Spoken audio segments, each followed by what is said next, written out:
திருவள்ளூர் மாவட்டம் ஆரணி ஆற்றில் வெள்ளப்பெருக்கு ஏற்பட்டு உள்ளது. இதனால் தரைப்பாலம் சேதமடைந்து உள்ளது. ஆந்திர மாநிலம் பிச்சாட்டூர் அணையில் இருந்து திறந்துவிடப்பட்ட உபரி நீரால் ஆரணி ஆற்றில் வெள்ளப்பெருக்கு ஏற்பட்டு உள்ளது. ஆரணி ஆற்றின் குறுக்கே கட்டப்பட்டு உள்ள தரைப்பாலம் இரண்டாவது முறையாக ஆற்றில் அடித்து செல்லப்பட்டது குறிப்பிடத்தக்கது.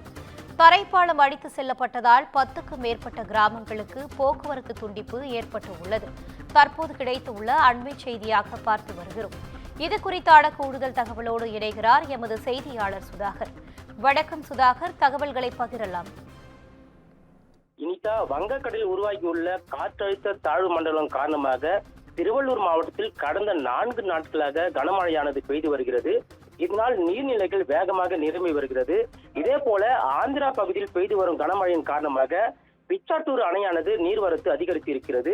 இதனால் அந்த அணையானது முழு கொள்ளளவை எட்டியிருக்கிறது. இதனால் அந்த அணையில் பாதுகாப்பு கருதி வினாடிக்கு 400 கன அடியாக ஆற்றில் திறக்கப்பட்ட உபரி நீரானது நேற்றைய தினம் வினாடிக்கு 800 கன அடியாக அதிகரித்து ஆரணி ஆற்றில் திறக்கப்பட்டு விடுக்கப்பட்டிருக்கிறது.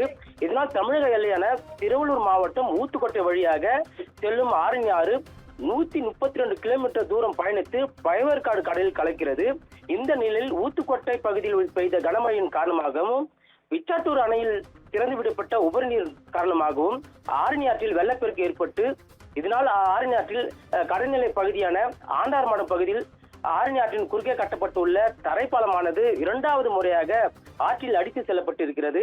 இதனால் ஆண்டார்மடம் பகுதியில் இருந்து காட்டூர், தட்டமாஞ்சேரி, கடப்பாக்கம், ஆண்டார்மடம், சிறு பழவேற்காடு உள்ளிட்ட 10க்கும் மேற்பட்ட கிராம மக்களுக்கு செல்லும் போக்குவரத்தானது துண்டிக்கப்பட்டிருக்கிறது.